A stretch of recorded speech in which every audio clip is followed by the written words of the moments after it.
Monday is here, baby. I'm Sean Steyers. He's Vince D'Addario. I'm pushing it OTT because you and I were just that was the fun stuff, kind of off the camera, off the mic, as it usually is as we get started on this Monday, playing our grumpy old man bit as we complain about things that we can't control. Yep. But it's here. We got a lot of stuff to talk about today. A lot of comments from Marcus Freeman. We've got some injury updates. We've got some Steve Angeli talk as expected. That will be one of the comments that you'll hear from Marcus Freeman. What else? Oh, yeah. Our buddy Nardo. We're going to talk about Nardo one more. Oh, God. At least one more time. Yeah. Light this sucker up on Monday. Are you ready, Vince? Man, just light this candle. Let's get this thing rolling. Oh, let's do it. All right. Well, it's senior day, Friday. How the hell did that happen? Like, here we are. I know. 10 games down, 2 to go in the regular season. You turn around and it's senior day. Literally, I was driving to the press conference today and I went, because now that my travel is starting and I'm an old man and, it's like I forget what day it is sometimes and definitely what the date is. And I look at my watch. It's the 17th. How did that happen, Vince? How did it become November 17th already? Well, and, this past weekend was my son's last game of the regular season. And I was going to ask you about that because we don't have, enough opportunities to sit next to each other at games, in part because of that, obviously. I know. Well, I'll be there this weekend. Coming up. Are you going to be there? Yeah, I will. Okay, well, I'll be there. I'm really looking forward to seeing you again 2 games in a row, though. No. Hurts. But to your point, with it being his last game of the regular season, they had their football banquet on Sunday. Man. So, that means game and banquet, and that's it, huh? Boom, done. Now, they did get a bowl bid today, but I don't Stay out of Hillsdale. Yeah. But they got a bowl appearance? A bowl appearance? They did. Yeah, they did. I don't know that it's public knowledge. But yeah, they got invited to a bowl game. So we're breaking Hillsdale news here on Sports Radio. Apparently, inadvertently, because I forgot that wasn't public knowledge yet. Just let it slip, huh? It was an accident. I keep forgetting I'm not just talking to Loose you. Lips, Vince. I know. Loose lips sink ships. One of the first lessons I told my then girlfriend, now wife, 32 years later. Loose lips. You're not wrong. It's very deceiving when I'm sitting in my basement talking into my laptop. I think I'm just talking to you. But no, I'm actually talking to the radio people. The whole world. Everyone. Many people on IB Nation. So. Maybe even coaches on that staff who know you do a radio show. That would be awful.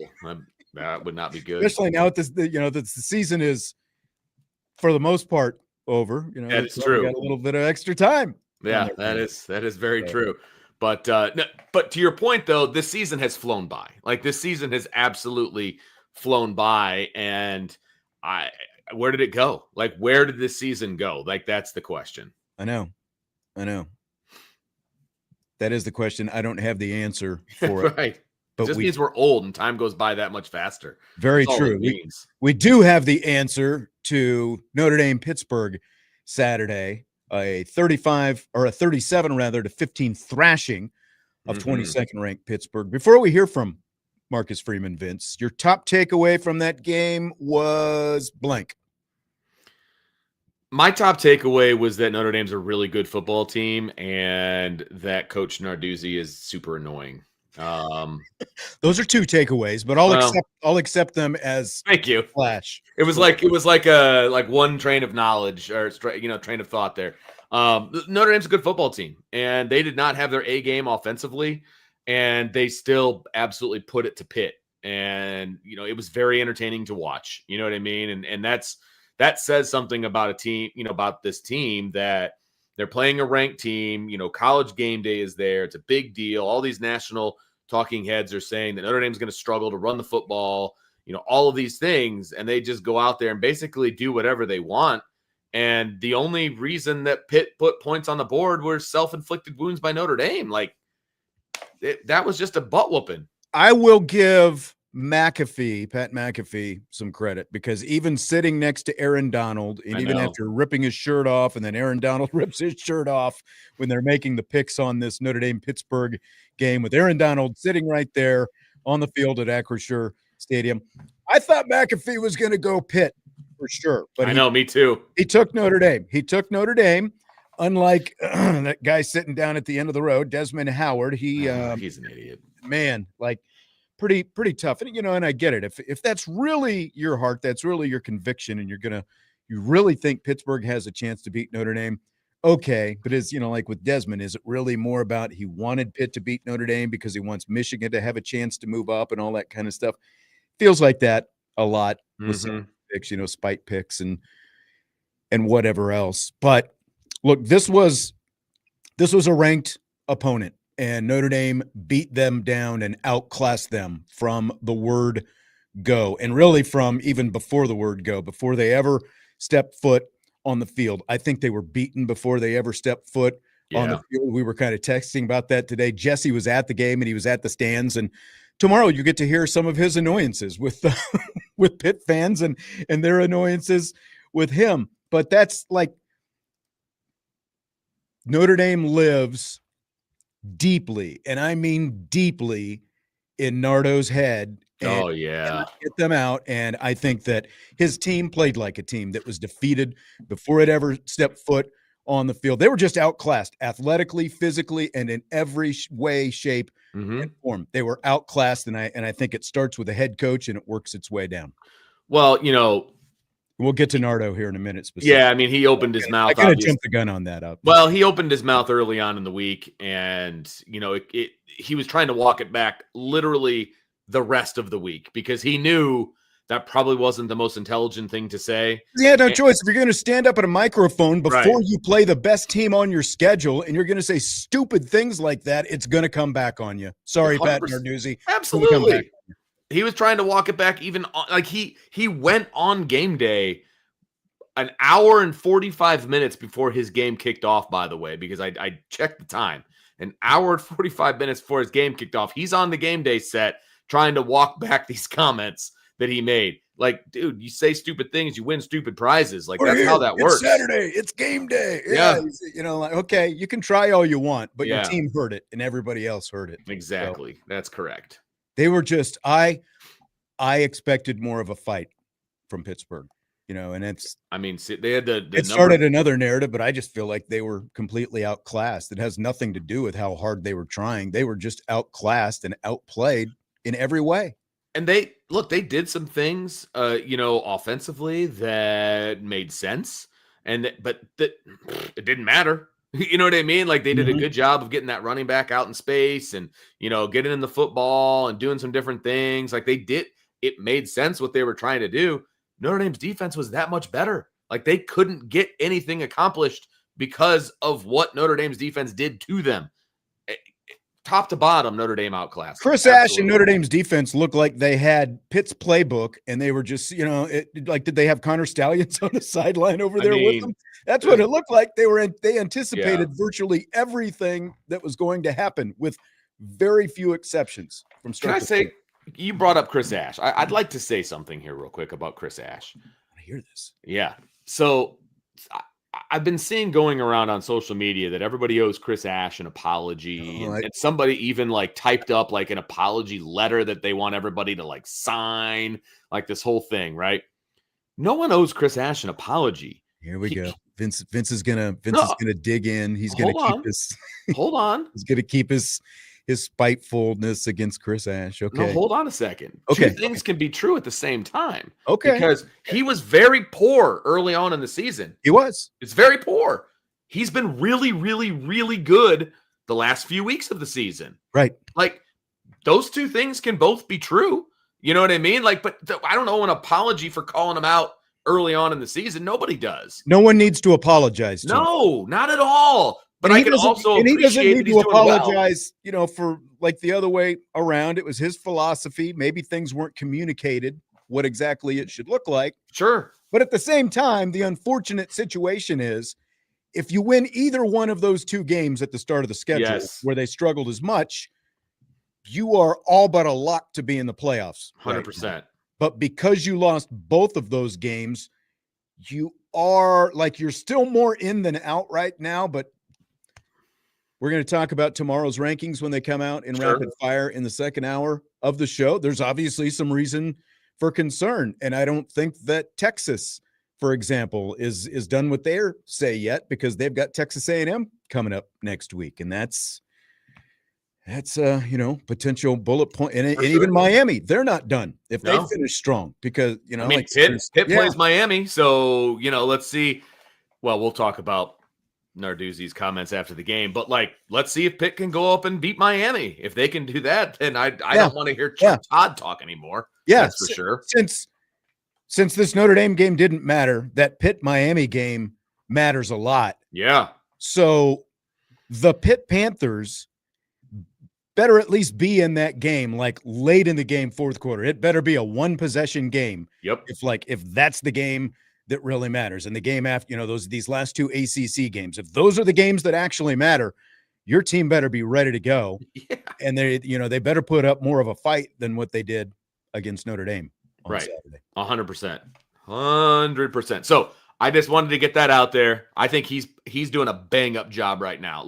Comeback coach of the year at this Chris point. Ash. Okay. I thought we were still on Nardo there for a second. No, God, no. Whoa, where did we go? No. How did this get off the rails? No, God, I would never, ever, ever say that. But Chris Ash is doing a bang-up job right now and has for the last month and a half. He's doing a fantastic job. But that doesn't take away from the fact that he did a very poor job early in the season. Two things are true. Correct. Correct. He got his stuff together.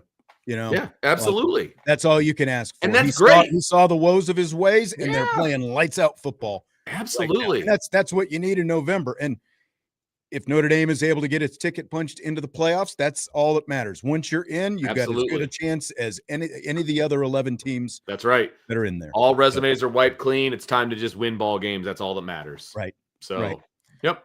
Before we get to the injuries, let's talk about our guy, Pitt coach, Pat Narduzzi. Yes. He ran the ball and then called timeout with 5 seconds left to allow the Pitt backup quarterback Eli Holstein to throw a 21-yard touchdown pass at the end of the game. And now Holstein, by the way, not like your typical backup quarterback. It's not like he's some bench scrub who has no playing time to his credit. He was the starter, obviously, at the beginning of the season before he was benched in favor of Mason Heinschel.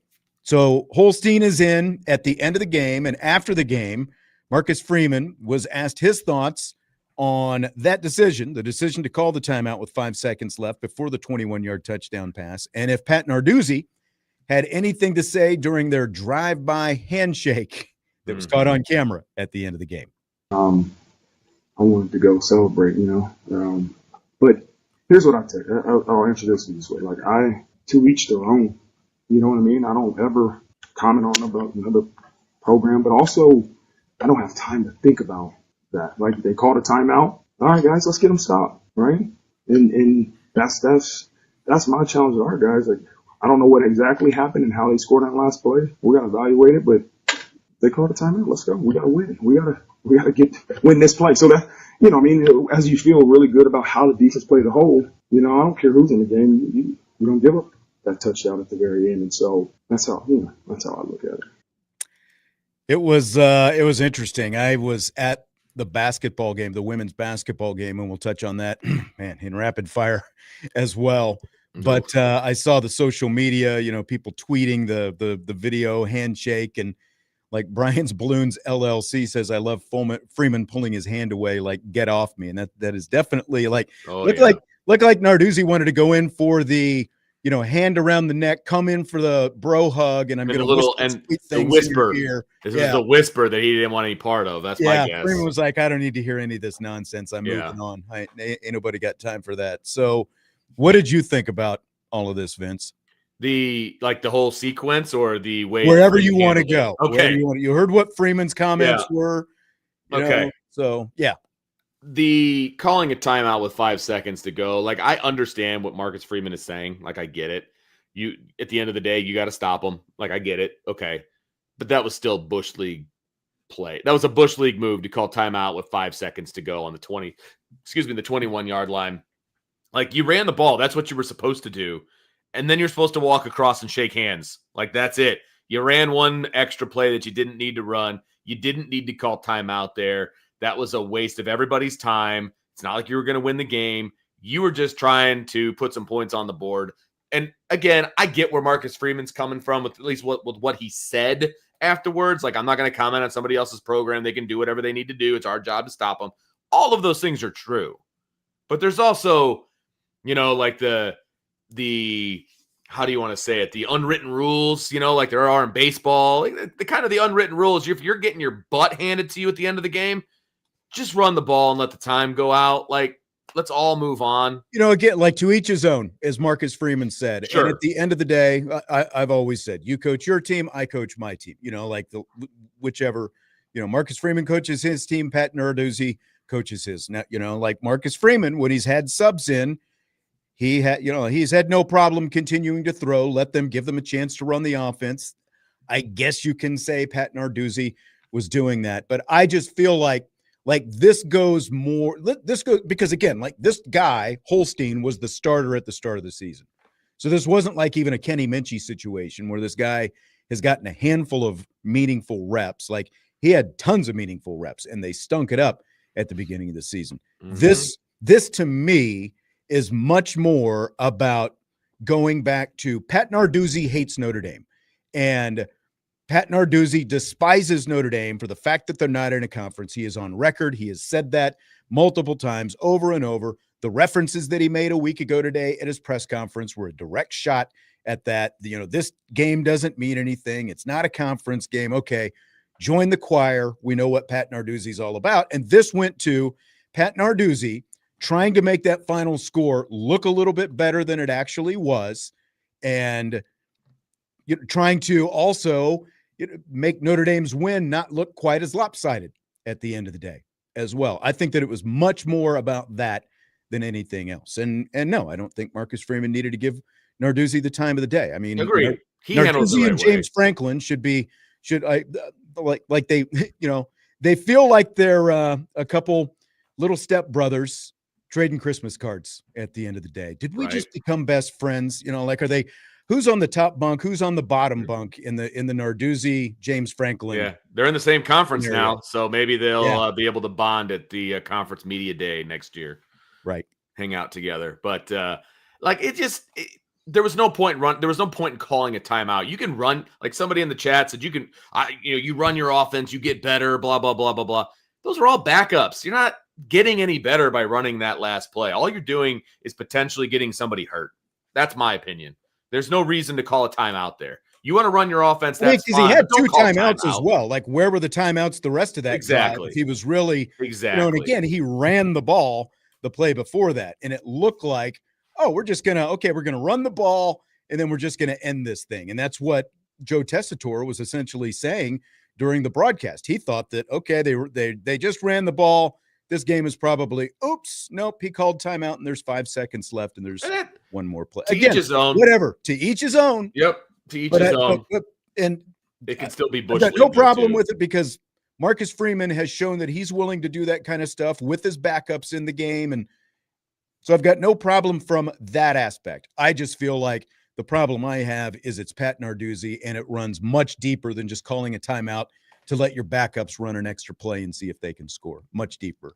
Yeah. Than that. Yep. So, that was a total spite timeout. That's what that was. Right. Narduzzi is who Narduzzi is. I mean, his head was freaking spinning over there on the sideline the whole game. Every time. He didn't know what he was doing with himself over there. Yeah. But again, Notre Dame's got to stop them. They were 21 yards away from the end zone. Don't let them score. Yeah, and that's the thing. The backups are in there. Your backup defensive players are in there. They're out there for a reason as well because they're getting those reps. They do have to stop them, and they should have stopped them. Stymie Snurdley's in the YouTube chat says, does Ash get credit for the last 5 seconds on the game or just 59-55? All of it. Look, Not all of it, but those It's are credit for all of backups. it. They still won. I've got no, again, like the most important thing is the W, and then Right. after that, it's the points. Aesthetically, I think everyone who watched that game knows the beatdown that Notre And Dame put on Pittsburgh. that's the thing. If anybody watched the game, looking at the score is one thing, but supposedly these committees watch these games. That's what I'm told. And so if they watch that game, they watch Notre Dame beat the snot out of Pittsburgh from start to finish in that game. So it's whatever, If that makes him feel better, if that helps him sleep at night after he got his butt whooped, then so be it. Hey, it's not a conference game. He's got conference games. It doesn't matter. No. Doesn't matter. He wasn't playing his best players from what I heard.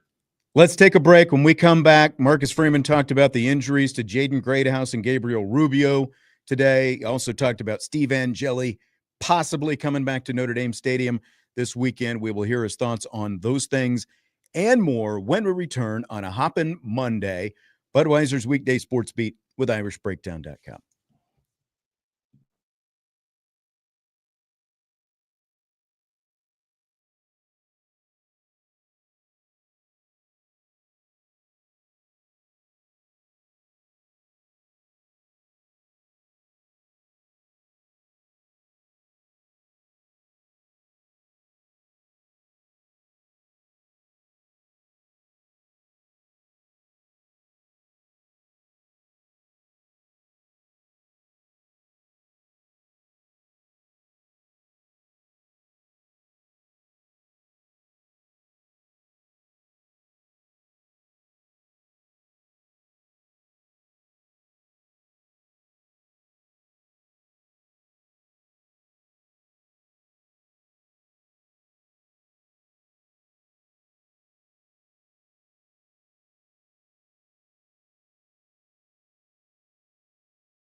Budweiser's Weekday Sports Beat with IrishBreakdown.com continues, along with Vince D'Addario, Sean Stiers on this beautiful Monday. We got to talk to Marcus Freeman at his press conference today. We've been talking a lot of Notre Dame Pittsburgh so far in this show. Salty Virginia Peanuts in the YouTube chat says, can you imagine how embarrassed the Pitt players on the field were when Narduzzi called the timeout, not to mention Aaron Donald, Tony Dorsett, etc. They must have been apologizing under their breath. I will say, like, they did a pregame interview with my guy, Tony Dorsett, like one of the did you see any of that? I did. It's hard to watch, man. It was really hard to watch. There were times where it was a great interview, and then there were times where it's like, I don't know if Tony knows where he is. I know. That's what it felt like. And I don't know. I'm not being like glib about Right. this. My first thought was, has he been tailgating and maybe, like Joe Namath a few years? But Sure. I just think that unfortunately Tony, he took a lot of hits back in those days. Yeah. Football was a lot.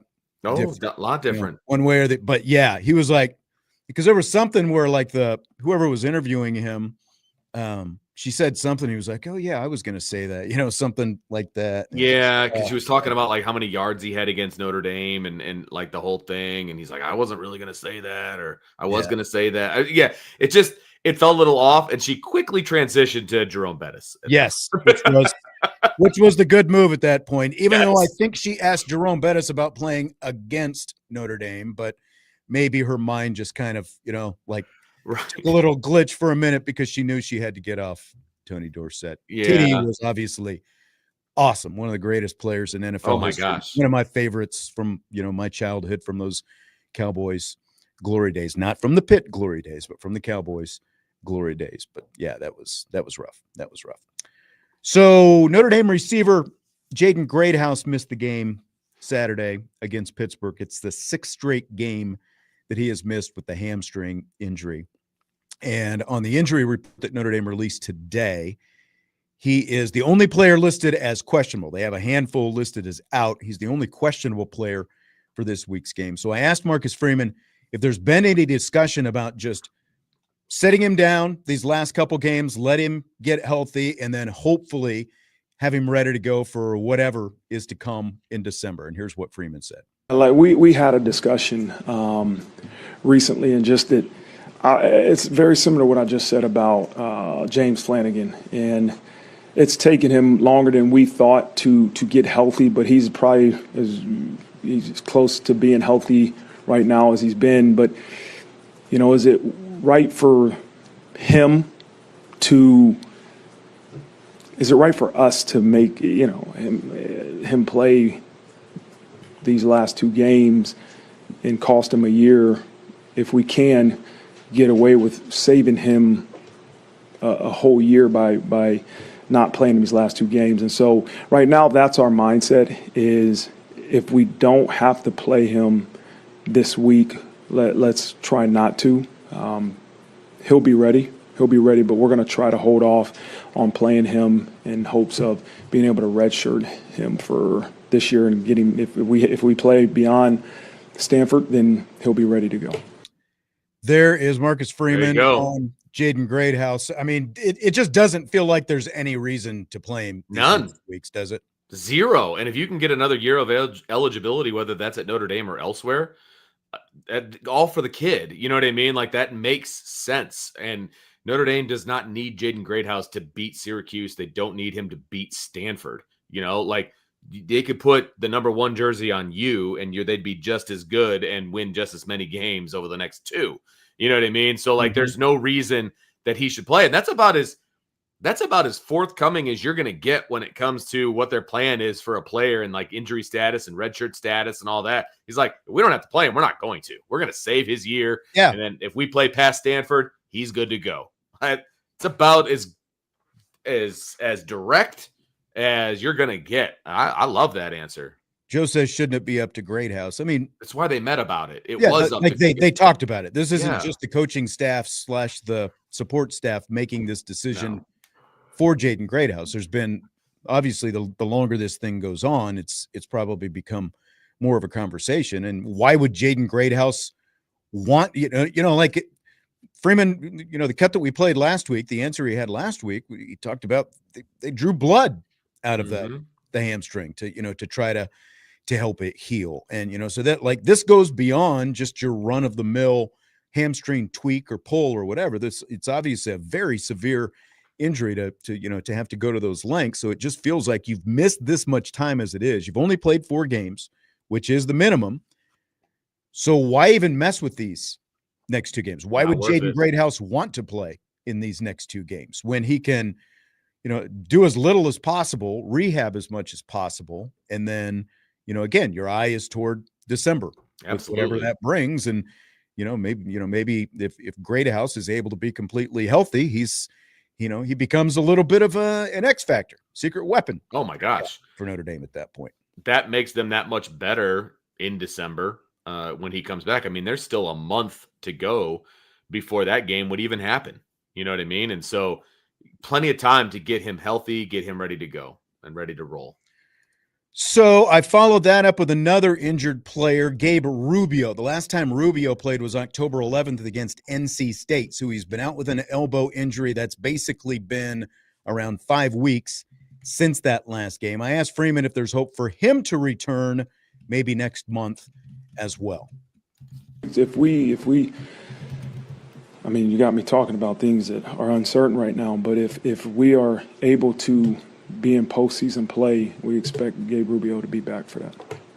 Got him talking about things that are uncertain. And to be very specific, I worded these questions. I never said the word playoff. Like, all these guys, do you look toward the playoff? I said December intentionally because of kind of what Marcus Freeman was alluding to there. Because one way or another, no matter what happens with Notre Dame, like, they're 8-2 right now. Right. At a minimum, they're going to play in a bowl game. At a minimum, Correct. obviously nobody wants them to play in a bowl game, from the team to the fans and everybody else. But at a minimum, there's going to be a game December, January, whenever it happens to be, at a minimum. And that's why I worded it like these next 2 games, and then your eye is toward December when whatever happens. Just to kind of clarify. Mm-hmm. Him not wanting to talk about uncertain futures and games that may or may not happen. The question was never phrased around a playoff appearance. But your thoughts on Gabe Rubio? Yeah, I mean, I want him to be 100% when he's in there, and apparently this elbow is just kind of lingering. You know what I mean? And so I would rather have it's a very similar discussion as it is with Jaden Greathouse, right? I mean, I want him to be 100% healthy for December. I'll steal your line of questioning there. I want him to be 100% healthy for December. That's when it matters. Because, again, you don't need Rubio or Greathouse to win these next 2 games. You just don't. That's just reality. So let's not take a chance. Yeah. That's where I'm at. And I saw Joe say something about HIPAA in the YouTube chat. And I think, as you said in the response in the chat, it's only against HIPAA when the player doesn't want the coach talking about it. Like, I think every coach, every team addresses that differently. Notre Dame have those questions. Notre Dame is putting out an injury report every week, and they're listing what the injury is to these players. So, like, if the player said, no, HIPAA, I don't want my injury disclosed, I don't want anybody talking about it, then they wouldn't put them on there. But they have to essentially agree to it before Marcus Freeman can go out and talk about any of these things. Yeah. So, I mean, there's no HIPAA violation there. So none.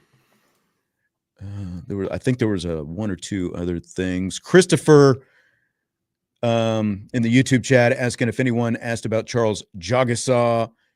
No, those 2 questions there, Greathouse and Rubio, were the only questions about injured players. I think it's been maybe 3-4 weeks I asked about Jagasaw, and basically it was like, hope to have him back at some point, but it's not known. I mean, now. They're listing him as out. He's still out every week at this point. And so as long as he's listed as out on Monday mornings, when you guys go in there, or early Monday afternoon, and you look at the thing and it says out, there's no point in even asking the question, because he's out. I mean, he's going to be out for the foreseeable future. And I would not get my hopes up, by the way, of him coming back. Yeah. That's how I feel about it, from everything that we've kind of heard, rumblings, and like, it just doesn't sound good. It doesn't sound good. So don't. Yeah. And again, like, nobody asked about Billy Schrauth.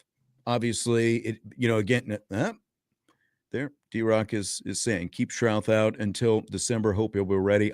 My feeling is that would probably make sense as well. That, like, you play these next 2 games with what you have. If there's any doubt about the health of any of these guys, you play through these next 2 games. You've been winning you've won 8 consecutive football games with varying degrees of, who's available and who's not, and that kind of thing. And it just seems to make sense that you err on the side of caution, and you play for December once bowl practice, whatever kind of bowl practice, playoff practice, whatever it is, begins, and then you look at, okay, how healthy are these guys? To what extent can they contribute? Can they win jobs and those kind of things? So right. And Joe wants to know, how many years does Jagasaw have left? He used his regular red shirt. Now, obviously, there are medical red shirts, and it just really depends on how many medical red shirts you're going to be allowed to use. I mean, we've all heard the tales of guys using multiple medical red shirts.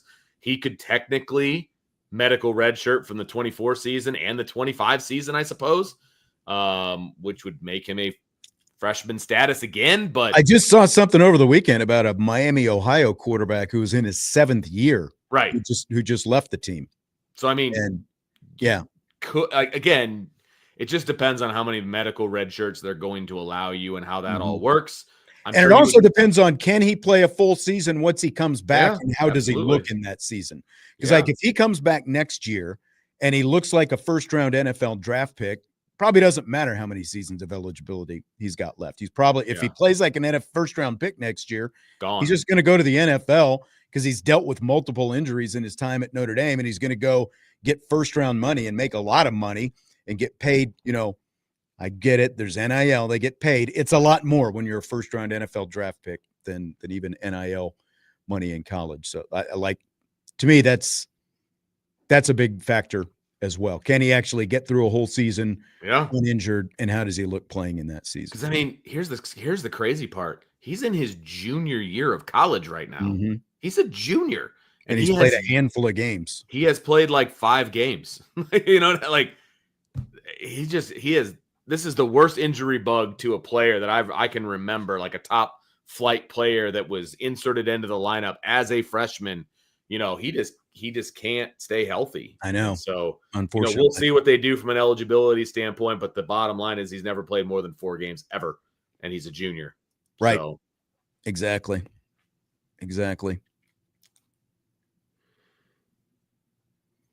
I was looking at a couple of the comments. By the way, I probably don't mention this enough. Obviously, if you watch on either of the YouTube channels, you know about the YouTube channels. But for people who listen to the podcast, it's a great way to listen to the show as well, obviously.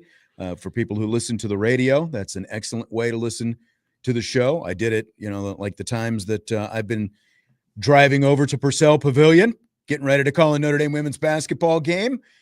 I'm like, I can just turn on the radio. My guys are on the air. So I listened to Vince and Jesse doing the show and doing a great job of doing it. But for people who are listening on the audio platforms and you want to throw in a question from time to time, we're live doing this show from 5 to 7, and it streams on the YouTube platforms on Irish Breakdown and Sports Radio WSBT, either one of those YouTube platforms. And of course, you can jump in the show and create your little handle and ask your questions as you go and make your, funny comments and whatever it happens to be. You can have a lot of fun and join in on the conversation. So you can do that as well.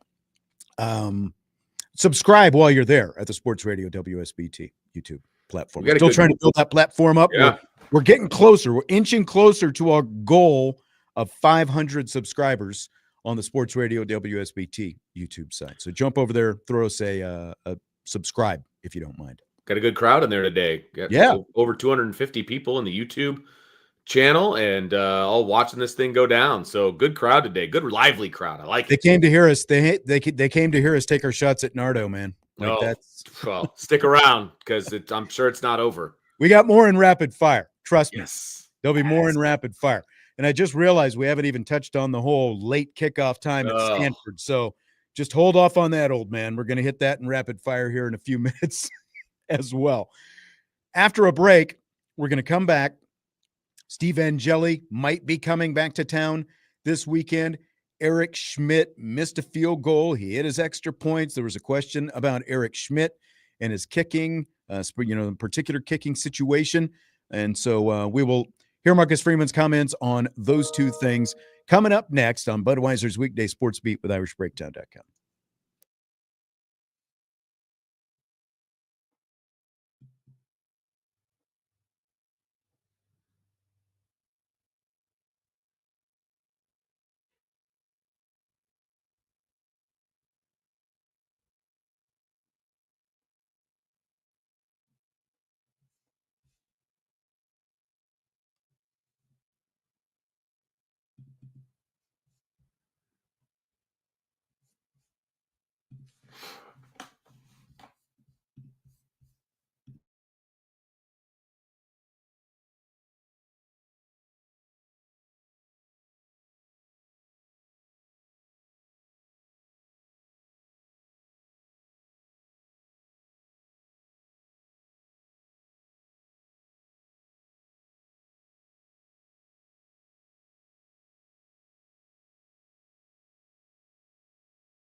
What's up, Vince? You're muted right now. There we go. What's up? You've got my disease. Is what's. Yeah, that was. I was about to say I need you over here to produce this board for me, but you're not. Your hands aren't working any better than mine. I was gonna say I don't know. I don't know. You might have to bring Tyler back. He did a remember those days? Yeah. Oh, I remember. I was able to do the thing, right. But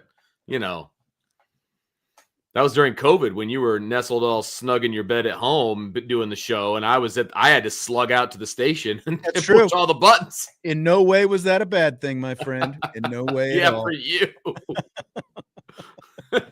Brian says he feels like I have to wake you up every time we come back from break. Brian, you're not far off. I tend to zone out. I was watching a show actually during the break. Like I completely zone out, trying to forget about my day at my other job, things like that. Speaking of pushing buttons on the board, Sean Stiers, you'll never guess who I ran into last night. And I remember pushing buttons on the board. How long ago? This is a man that I met 21 years ago when I met you. Colin Burns. Nope. Bob. Bob. Yeah. Henning? Yeah. Wow. I haven't seen Bob Henning. I haven't seen him in a long time. And so we were able to catch up a little bit. It was great to see Bob. It was so great to see Bob. And we were all out to eat at the same joint last night. So Bob's our engineer. He's rolling in dough. Did he offer to buy you dinner over there? They were shopping pretty hard in the gift shop of the restaurant that we were at. Okay. So they were getting after it, him and his wife. So gift shop? Mm-hmm. Were you at the Cracker Barrel? We were. Guilty as charged. My wife loves the Cracker Barrel, and there's one over there in Elkhart, obviously. Yep. So that had to have been where we've never gone to that Cracker Barrel. Really? Like anytime we travel and there's a Cracker Barrel, always wants to go to Cracker Barrel. That's hilarious. We've never ventured over to. That is hilarious. Now it's a bit of a hike for you where you guys are located. So a little closer for you where you guys live. It is. It's still a hike. It feels like at times, but yeah, we were at the Barrel. New menu. Mother-in-law wasn't happy with the new menu. It's a little different. Didn't know where to find her special meals. Things like that. Yeah, but still good. By the way, Notre Dame Syracuse, it's senior day this Saturday, 3:30 kickoff here on Sports Radio WSBT and the Notre Dame Radio Network. They'll be live with the game day show from 11 a.m. to 2:30 Eastern time from the linebacker, maybe for the last time this season, at least the last time in the regular season. Tim, Eric, and Tyler will be there, and they'll have great guests with them as well. We'll find out as the week goes on exactly who those guests are. So that's from 11 a.m.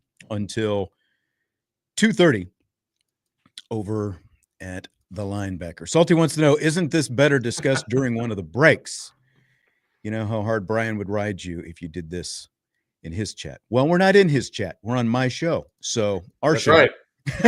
And with the way the technology works, we actually cannot chat during the breaks. So, right. I mean, yeah, like anything, like the silence that all the listeners hear during the commercial breaks is the silence that Vince / Jesse hear during the commercial breaks as well. Yeah, we can't hear the commercials and all the fun stuff, Yeah, that's right. Or the bumpers coming back, which is why I'm always caught, looking like a fool because I never hear the bumper. Right.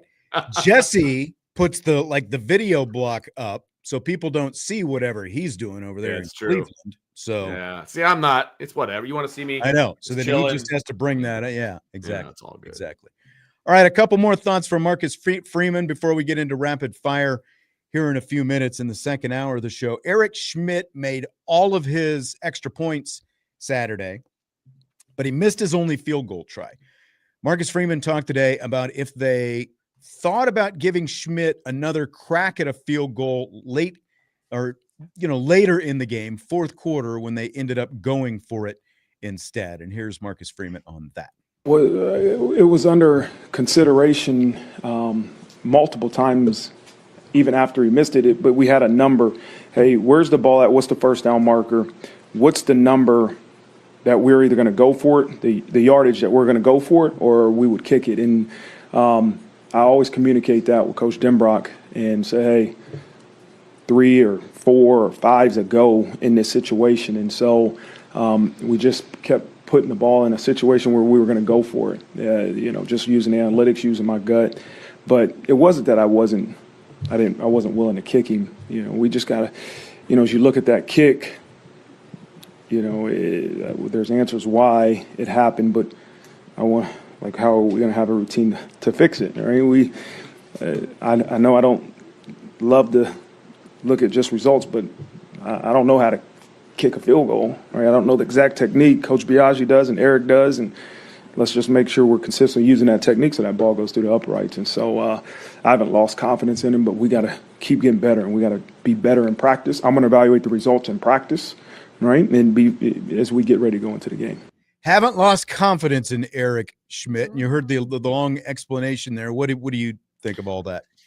You know, I would have believed him if they hadn't gone for it on 4th down from the 25-yard line.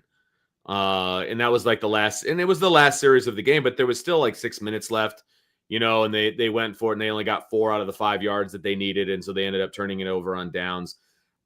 I felt like that was a prime time to kick it. It wasn't a crucial part of the football game by any stretch. They had won the game. The game was over. Let the kid kick the field goal. And then when they decided to go for it in that moment, I was like, might not have the most confidence in the world. I get it, going for it. You want to maybe hold on to the ball maybe a little bit longer, drain some clock. Like, you could explain it away. You know what I mean? But, like, that said something to me at that moment. Yeah, and I mean, they go for it most of the time anyway at this point. That's just kind of his thing, and it's a lot of coaches' things. I mean, like there's a line, like these younger coaches, like the non-old school guys are going to go for it more than they're going to kick it. If, like the down and distance is what they consider, doable, and where they are in the field and all those kind of things. And it's really just become kind of the go-to thing, not just for Marcus Freeman, but again, across college football. And the other side of this, and it's like, it's not that Marcus Freeman would ever say this out loud, but if he misses another field goal, then that's just that much more in his head. And so I would just rather stick with what you usually do rather than kick a meaningless field goal in that situation when you're already obviously going to win. Like just keep doing what you usually do. That's the route that I would go with. I get it. But they obviously, like, it's still a concern for everybody as to whether or not Schmidt can make a field goal when they need 3 points, a la Jeter in the Orange Bowl last year. Odds are at some point a big kick is going to come up and they're going to need him, and he's going to have to make that kick. His extra points have looked great. I will give him that. They're which is a good starting point. Yeah, they're right down the middle. They're all of those things. And so he just needs to get into his head to have all of his kicks look like that. If he kicks the ball like that from wherever on the field, it's gonna go in. You know what I mean? It's gonna go in. And so he just needs to repeat. It's like a pitcher. You gotta repeat the motion, repeat the motion, repeat the motion. And if he can do that, he'll be great. But he's gotten a lot of confidence, I'm guessing, over the last couple of weeks kicking extra points because he's kicked a ton of them, and the next 2 games are not going to come down to a kick, but I'm hoping he gets an opportunity that the situation is correct for it to kick a field goal.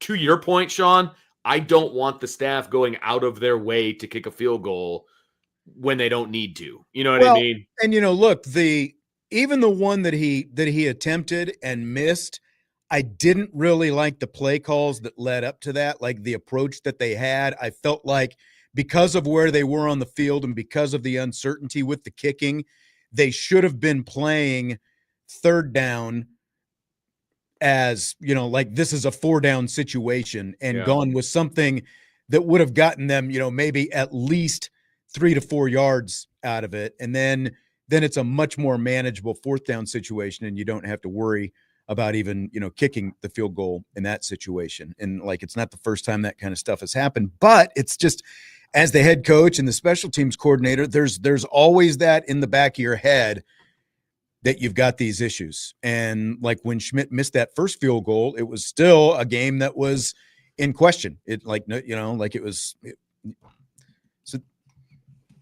they've got to get it figured out. I guess that's the best I can do. But absolutely. I don't disagree with not going for it in that situation.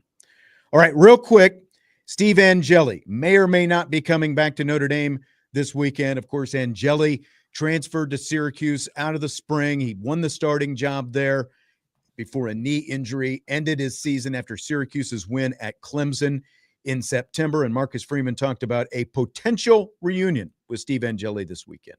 If he makes his trip, I would love to see him. This game's bigger.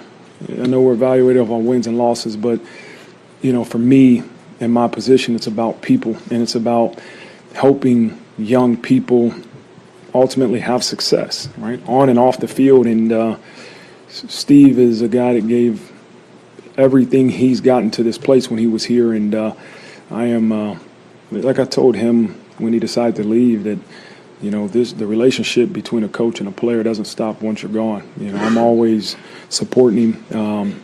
I was so happy when I found out he was named starter and watched him do some successful things. And, I reached out to him when he got hurt. And so would love to see him and just hug him, right? Just to, because you care about him. And I hope he's able to make the trip. I mean, I wouldn't expect any other kind of answer from Marcus Freeman. You might remember early in the season when Jaden Mickey and Boise State were coming back. I think it was at that point when Marcus Freeman said, look, these guys aren't cars. You don't just rent them and then, discard them and you're never going to see them again. There's a connection that you form with these guys. And obviously Angeli was here for the first 3 years that Marcus Freeman was here. And again, wouldn't have expected to hear anything less than that. I do wonder, how reciprocal it is on the other side. If Angeli would be hugs and if there's any hard feelings for leaving. If there are any. Yeah, exactly. Look, Steve Angeli thought he should be the starter at Notre Dame. I wouldn't want. That's what I'm alluding to. Yeah, I wouldn't want it to be any other way. If you're competing to be the starting quarterback at Notre Dame, you should feel like you should be the starter. So I'm sure that there are some hard feelings, but he landed in a pretty good spot for him. He was the starting quarterback at Syracuse. He just got hurt. You know what I mean? And so, I'm sure that there's some resentment in there, but I think overall he'd be happy to see Marcus Freeman.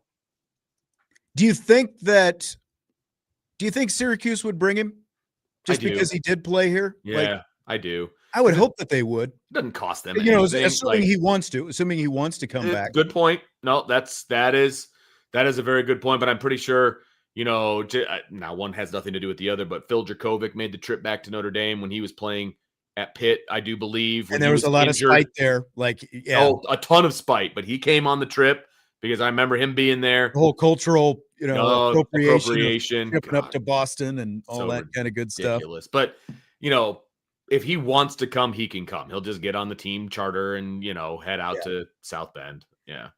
ND Saylor asking if Schmidt makes his kicks in practice. Obviously, we don't get to go to practice, but the question I asked, after the Boston College game, when there were, I think, 8 questions at the next press conference asked about the kicking game, one of the questions I asked Freeman was, are the issues that you're seeing in the game, are you seeing those issues during practice? And what he said was they're making their kicks in practice, basically. We're not seeing that degree of issues. So by those words, he's saying that there aren't these issues in practice. Now, that doesn't mean they never miss, but it's certainly not to the degree, according to Freeman, that what we saw at Boston College. In regards to coming back from breaks, DJ says, at the end of each break, I hear Sean breathe in. That's my cue. My nostrils are right above the microphone. That's true. There are 4 buttons, between the radio side and the YouTube side. There are 4 different buttons that I have to push, to make sure that, extra stuff isn't running on air and this is that and everything else. So the first thing I do is unmute myself, and then I hit this button, then I hit this button, and then I hit the last button. So I probably am doing a little Darth Vader into the mic now and then coming back from breaks. All right, that's hour 1. Hour 2 is coming up next. We've got a lot in rapid fire. We'll talk college football playoff. We'll talk disrespect from Pittsburgh, some comments from Jeremiyah Love, some comments from Tae Johnson coming up as well from post-game Pittsburgh and Notre Dame Saturday afternoon in the Steel City. That is all around the corner. Rapid fire, Budweiser's Weekday Sports Beat with IrishBreakdown.com.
It is hour 2 of Budweiser's Weekday Sportsbeat with AverageBreakdown.com, and Vince slid back in doing his Chris Collinsworth slide, getting right back in. That was timing right there, baby. That is timing. That is timing. It is rapid fire time.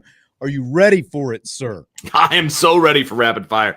There's some good ones in here today. All right, good. I'm always excited when you say Yes. there are some good ones. I feel like I bore you sometimes. So Never. we are ready Never. to go. We are ready to go. Fill in the blank. The November 29th game between Notre Dame and Stanford being announced as a 10:30 p.m. Eastern time kickoff in Northern California to end the regular season is blank. Ridiculous. Absolutely ridiculous that Notre Dame is kicking off at 10:30 at night. I'm sorry. I know that other teams have done that, and, I'm sure their fan bases have been upset about it as well. They're in a conference, and you got to do what you do when you're in a conference. And now Stanford's part of the ACC, so, Notre Dame is kind of up creek because they have their ACC agreement, and it just feels like the ACC is just giving it to Notre Dame. That's what it feels like to me. They're doing all the social media about how Miami should be in over Notre Dame. Yep. And the whole deal, and they're poking the bear of the team that is like propping you up most of the time, Holding your conference together, not Like- even most of the time. If Notre Dame is not part of this agreement, the ACC, whatever, they feel like they need more money, like they wouldn't even be getting the money that they're getting now to pay out to their schools. Correct. Notre Dame wasn't part of the whole deal. So I don't understand why they would do this. Oh, well, we want to have a night game for our fans. It's apparently what Stanford is saying. How about you sell out a game first, and then you can start giving your fans something? They're gonna get a Andrew Luck bobblehead, so that's gonna be cool, But like 10:30 at night, I mean the post game show is gonna start at 2 a.m. So we talked about, as you referenced, we talked about these late kickoffs. These happened early in the season in September. Boston College played at Stanford. Michigan State played at USC, and they were 10:30 kickoffs as well. And as we talked about back then, this is not just a Notre Dame thing. I think it's ridiculous that any school that's in the Eastern time zone should have to travel to the West Coast and play a 10:30 p.m. kickoff game because, not only, most importantly, fortunately, this is Thanksgiving weekend and all, but those players are going to have, there's not going to be a game the next week, but those players are going to have to go to class all week. And you think, quality, class time is going to be quality because Boston College got back from their trip to the West Coast after playing a 10:30 p.m. kickoff at 9 in the morning. They got back to Boston at 9 in the morning. Now, obviously, it's closer to South Bend than it is to Boston, but at the same time, that is still a long flight. You're talking about a minimum 4-hour flight, and that's after everything that goes on after the game, press conferences, getting changed, showers, get your food, get on the bus, get back to the airport. It's probably like a good 2 hours between end of game, 2+ hours, end of game by the time you get to the airport. Notre Dame is probably going to get back to campus sometime between 7 a.m. and 8 a.m. Sunday morning after playing a 10:30 Without p.m. sleep. kickoff. I mean, you're going to sleep on the plane, I suppose, but that's not real sleep. Right. That's terrible. Right. Your whole Sunday is then shot because then you got to sleep all day. Yeah. And none of that is even taking into account the fact that you've got fans watching in the Eastern time zone a 10:30 p.m. kickoff. So you're going to get that game is going to get done somewhere around 2 a.m. Eastern time. Let me just start with this. Personally, you and I despise even an 8 o'clock or a 7:30 kickoff. Yes. So 10:30 takes this to another level. I would rather be locked in a room with Pat Narduzzi for a day than be made to sit through a 10:30 p.m.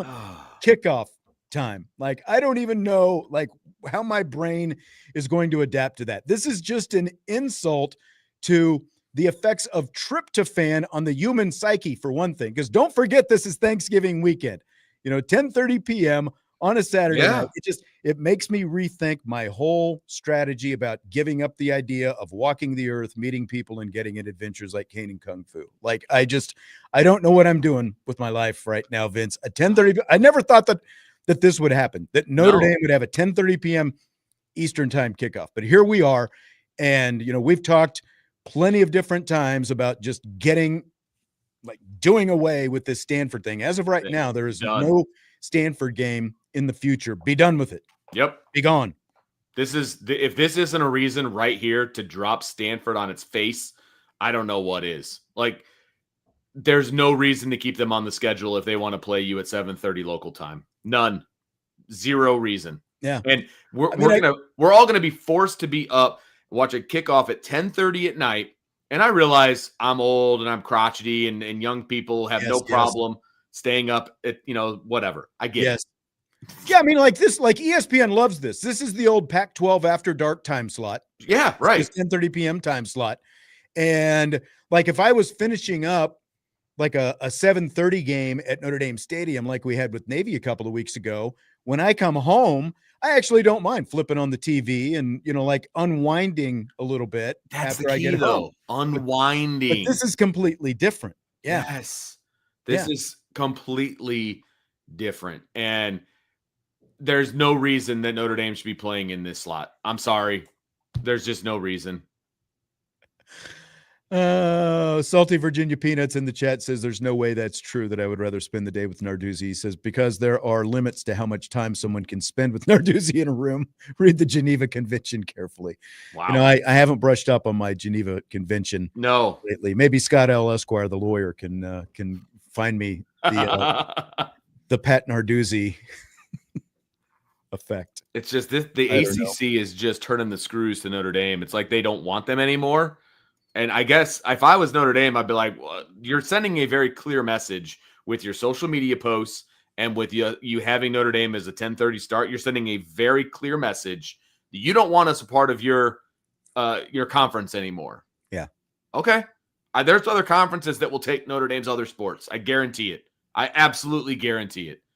I would start shopping. I would start shopping around. I think at this point you have to. Now, obviously, the options are somewhat limited, and there's some animosity in different respects with whichever conference, but I think it's at least worth exploring.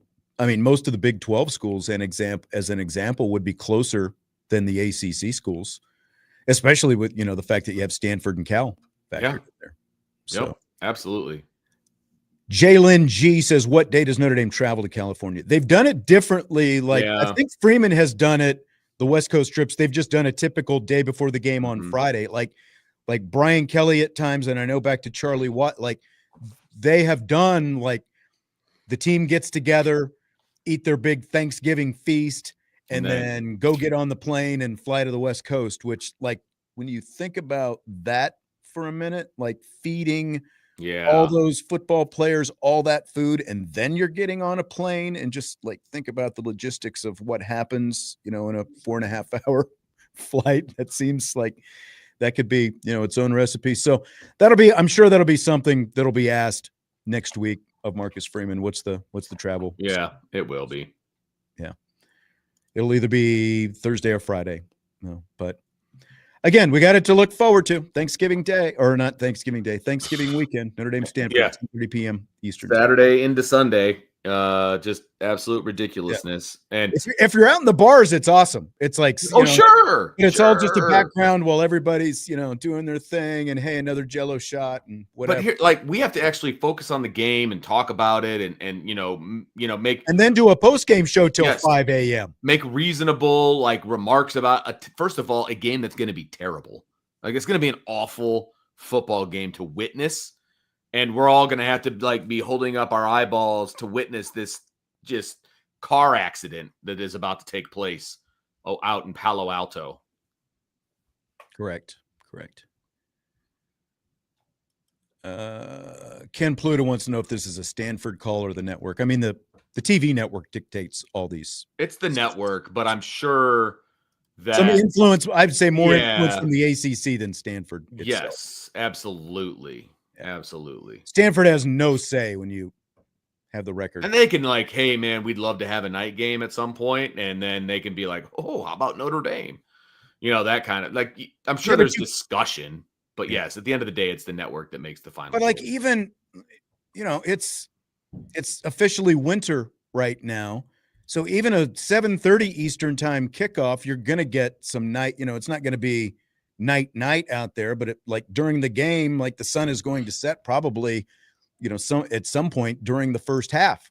So I think if, they're going to do the back and forth, and if Stanford ends up on the schedule for next year, it's a home game for Notre Dame. I think it should be a 9 a.m. kick at Notre Dame, local time.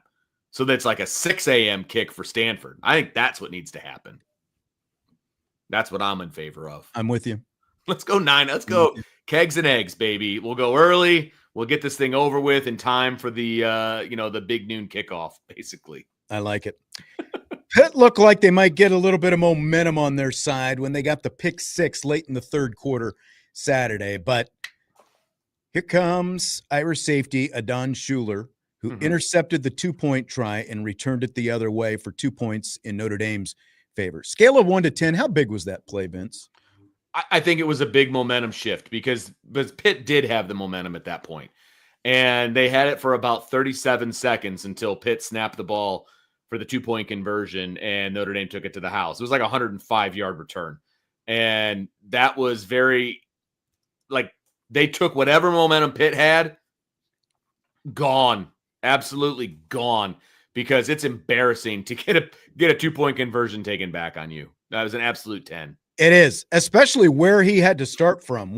Basically one side of the end zone, and the fact that it was a telegraph throw and just a really poor decision to make that throw to begin with. And then he cuts all the way to the opposite sideline and has to do a little bit of zigging and zagging to do it. It just, it's not like I felt like Pitt was going to mount some amazing comeback by any means, but at the same time, you get a pick 6 and, like all these different things kind of start to happen. And I remember, because I was at the basketball game and I texted Jesse, how did they get like 2 points? Why is the score, where did the 37? I'm like, where did that come from? Did they get a safety? And he was at the game. And so he told me what happened. So I give it a 9, like, because any momentum that Pitt felt like they had at that point was completely erased with Adon Shuler. Instantly gone. He just sucked the momentum right out of that stadium. Like any kind of like, yeah, what a great play,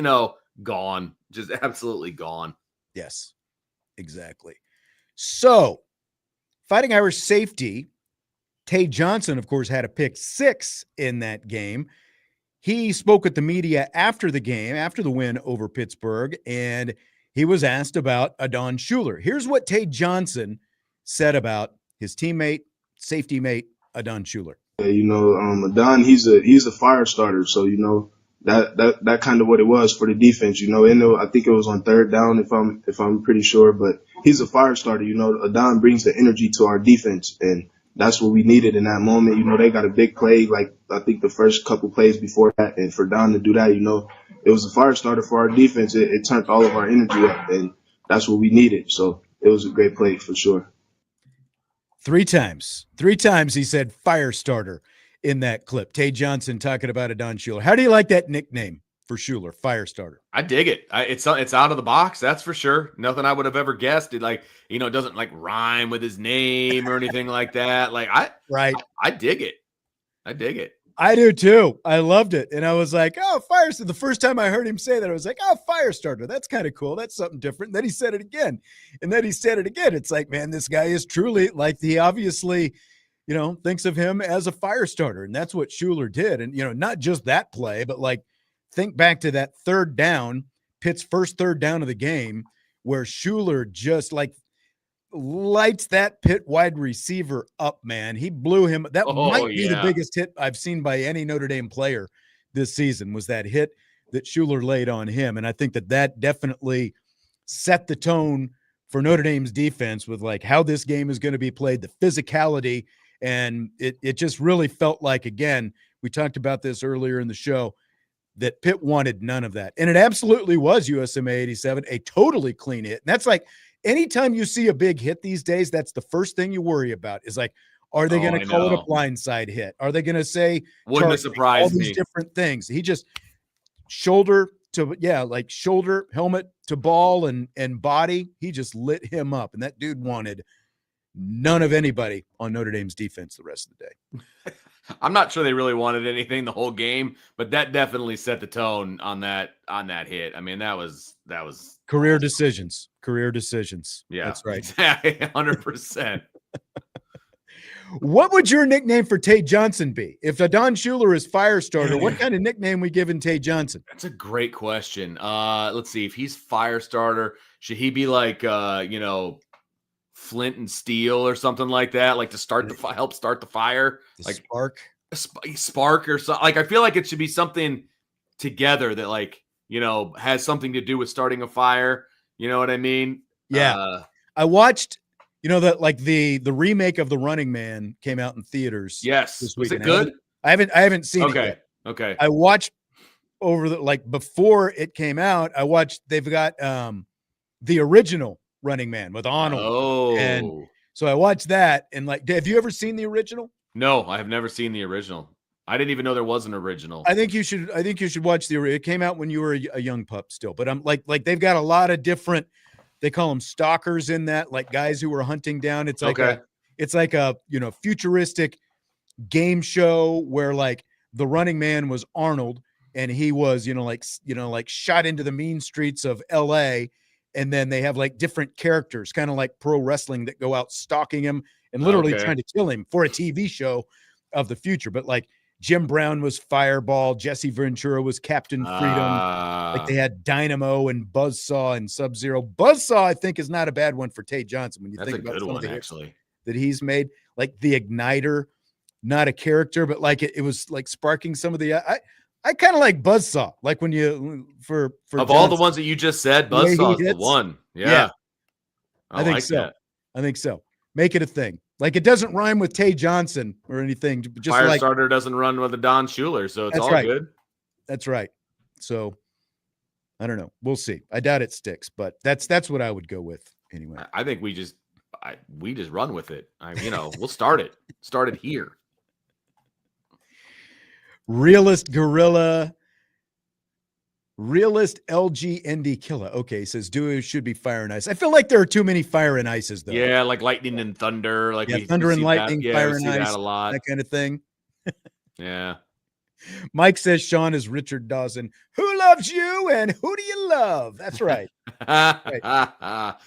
Giving the kisses. Dawson. He got away with it. Richard Dawson played the game show host in the original Running Man, and that was really when he was like post-match game, and when he was doing the Family Feud, and he was tonguing all the women on the Family Feud, and they kind of spoofed the like the kiss in the Running Man. It was good quality stuff. I'll tell you what, man. I feel like he's almost being imprisoned for like some stuff he was doing on that show. All right, we got to get into this break because we're way behind now at this point. So we'll take a break. When we come back, college football playoff talk, and we're going to start with that, and also some Jeremiyah Love disrespect potentially. We'll see what else we're able to get to before we wind this show down. Budweiser's Weekday Sports Beat Rapid Fire with IrishBreakdown.com.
Just for the anti-breathers during the breaks, I moved the microphone for my last breath before we came back from break this time. So that doesn't help me know that you're not back or that you're back. Come on. Well, you saw me move it. I did this. No, well, I wasn't on this page. Come on, man. Like you started listening for my breath after DJ said that earlier. Well, I listen for you to turn the mic on, and I do usually hear it, so it works out. It's all good. It's all good. All right. So we've got college football playoff selection number 3 coming out mañana, Tuesday. And we had something that Notre Dame didn't need this weekend. That was Oklahoma going on the road and beating Alabama.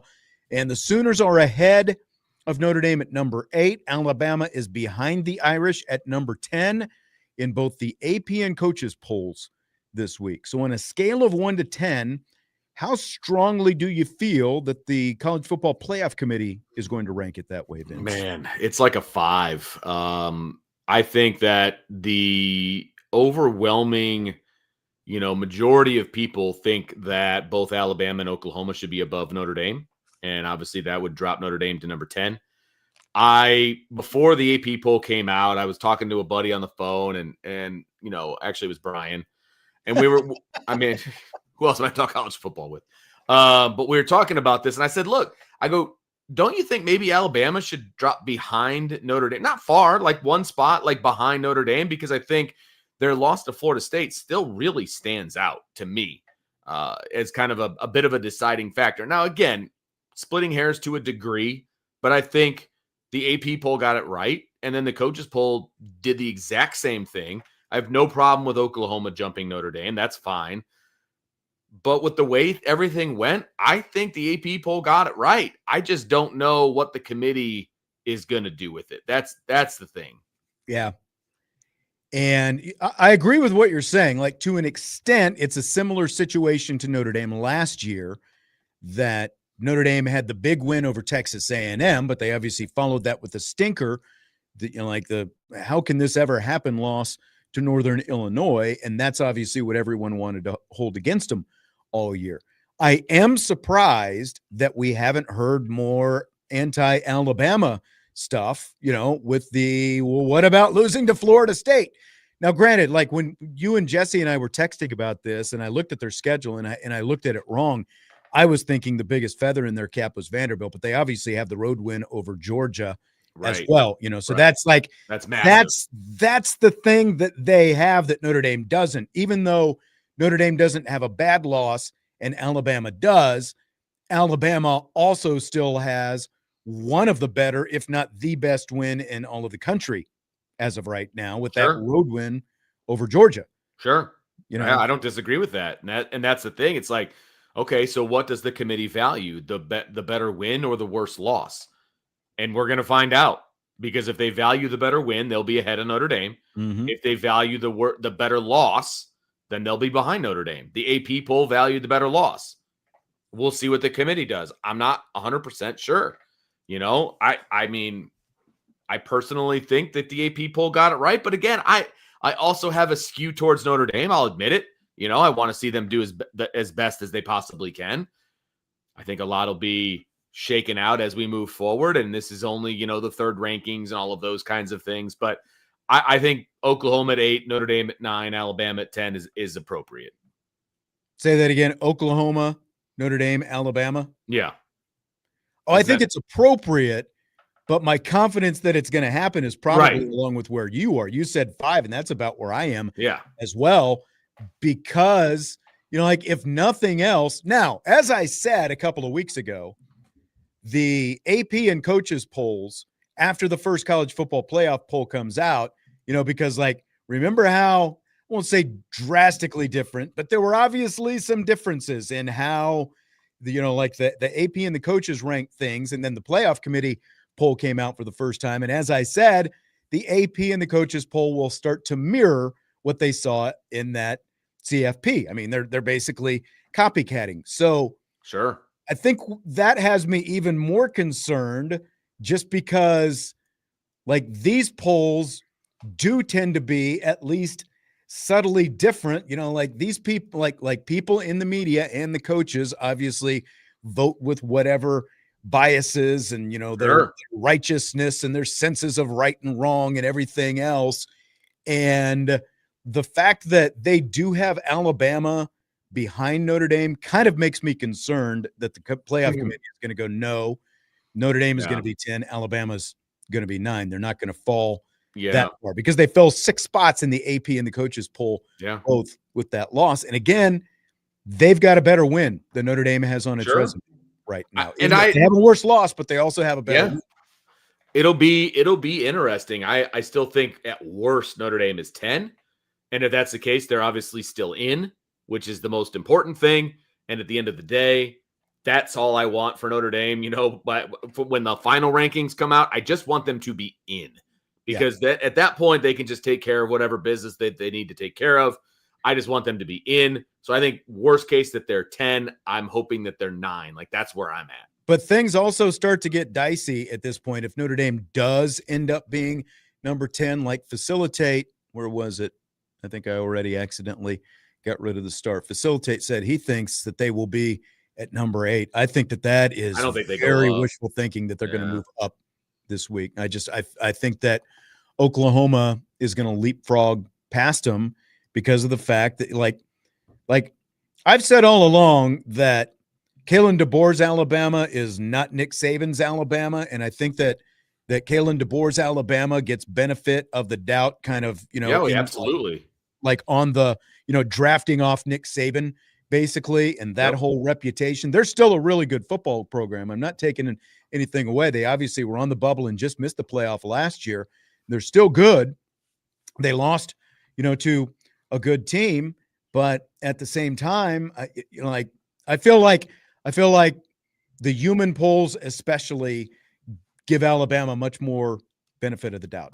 But like when I look at Oklahoma, Oklahoma's got a blowout loss to Texas. They've also lost to Ole Miss. Yep. One of those was a home game. And then they've got the win at Alabama. They've got a nice win over Michigan. But obviously, like, how much weight the committee decides to give this Alabama game is going to be the deciding factor, just because it might be the second or third best win of any team so far.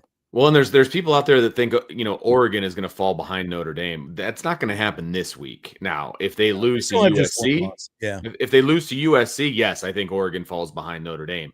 And then at that point, I feel really, really good about Notre Dame's chance of just getting into the tournament. You know what I mean? Like right now, being in that 10 spot, you're literally the last team in at that point, because right now there's no ACC or Group of 6 team in the top 12. So 11 and 12 get chopped out.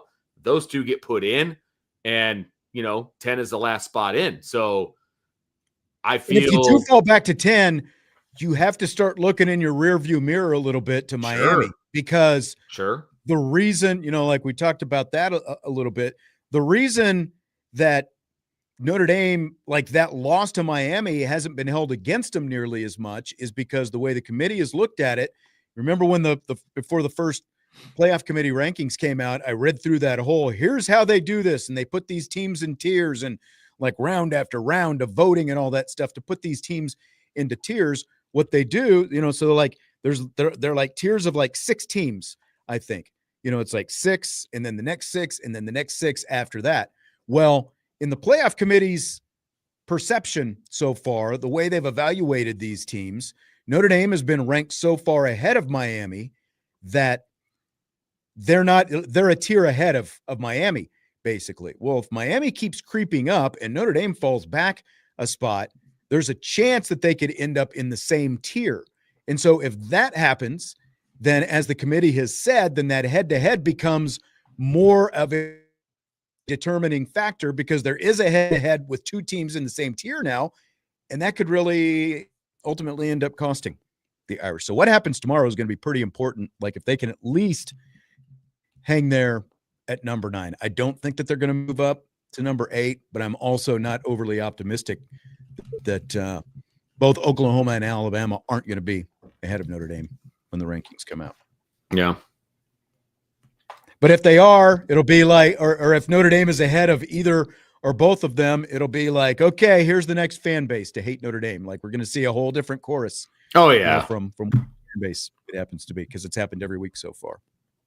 All right, we're going to take one more break. Last break this hour. I promise it's a short one, literally about 2.5 minutes, and then we'll come back and hit a couple more things, including a comment from Jeremiyah Love on Pittsburgh disrespect. That's next. Budweiser's Weekday Sports Beat, Rapid Fire, IrishBreakdown.com.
Winding down Budweiser's Weekday Sports Beat with IrishBreakdown.com with Vince D'Addario. I'm Sean Stiers.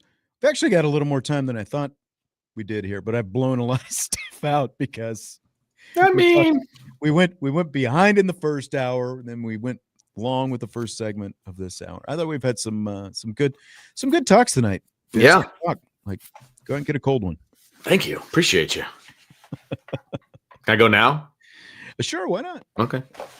Facilitate wants to know why Notre Dame would not jump Oregon based on what the Irish just did with the lopsided win over Pittsburgh. He says, I don't know. It just seems logical. Because Oregon only has one loss right now. They're in the overrated Big Ten. And until they get a second loss, they're not going to go anywhere. And they just had a lopsided win against Minnesota. And I realize it was a home game. I understand that.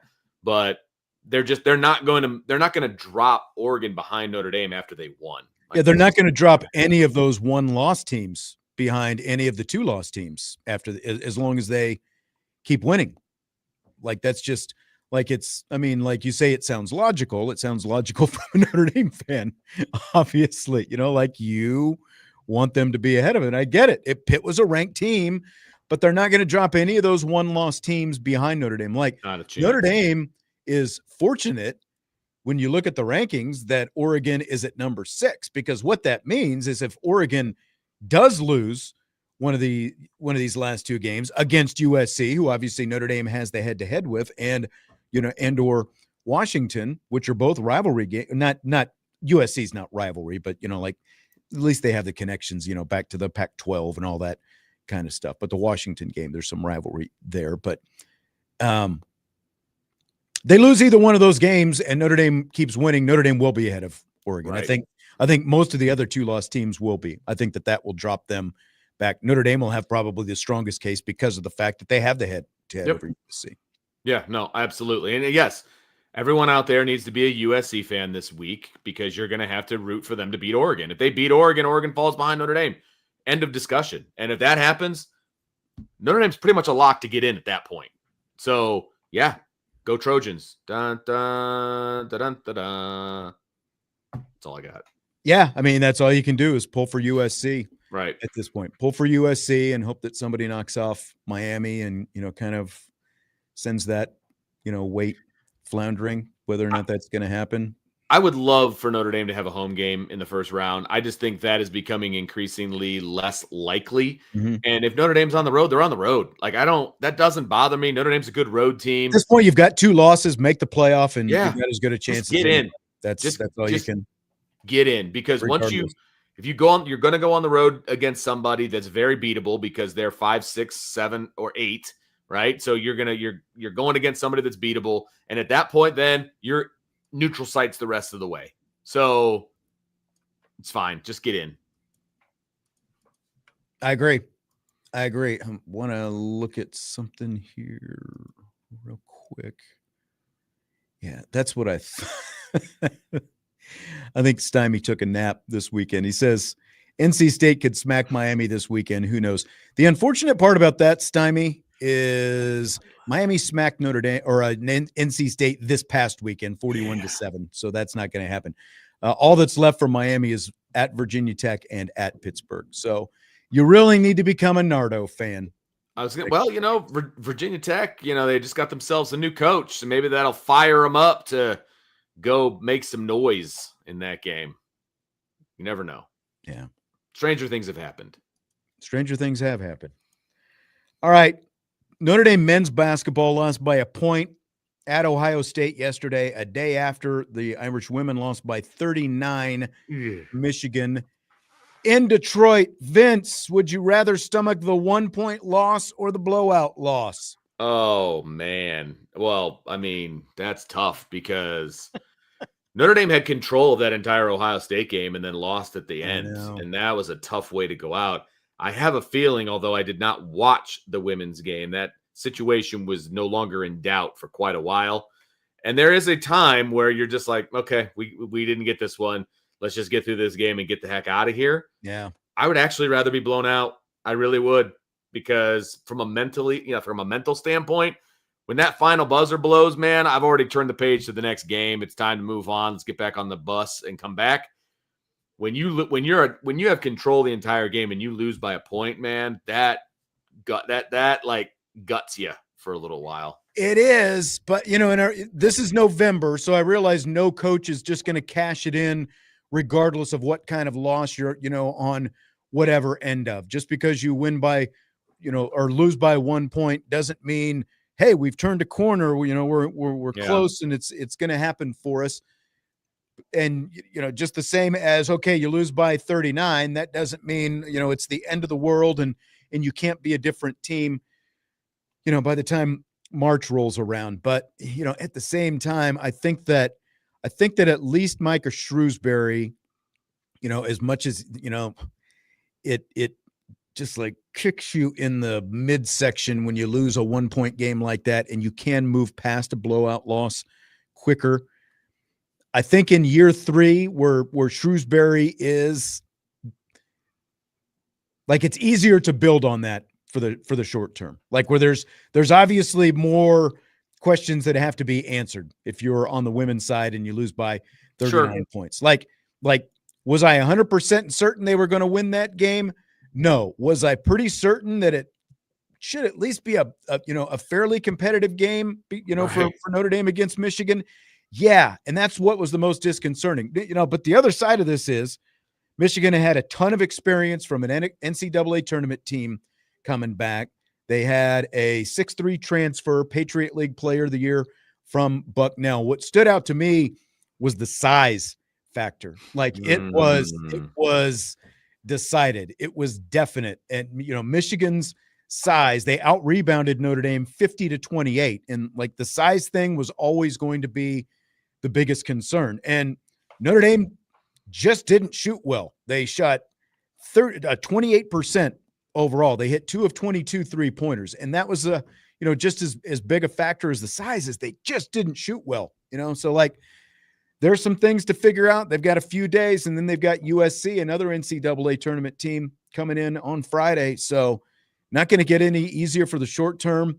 I was talking with the Michigan radio guy after the game, the other day, and he said, I think you guys are going to look a lot different in March than what you look right now. And I said, I think that's still a possibility, but it doesn't make, this any easier to stomach. So again, between the two, I think right now I'd rather live with the 1 point than the 39 point.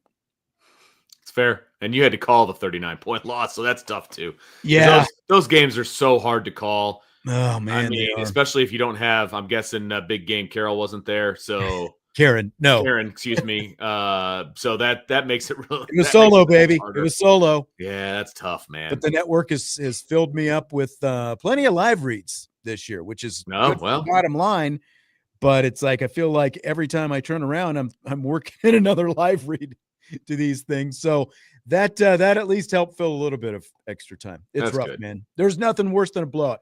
Even blowouts in your favor are not the easiest. Oh, absolutely. And when you and I used to do football games together at the high school level, and we would be involved in numerous blowouts where we were praying for the the running clock, because there's only so much you can talk about. That's right. And you don't get running clocks. No, you don't. Basketball. No. All right, that's going to do it for tonight. We have plumb run out of time. We'll have plenty of stuff to talk about on tomorrow's show, though.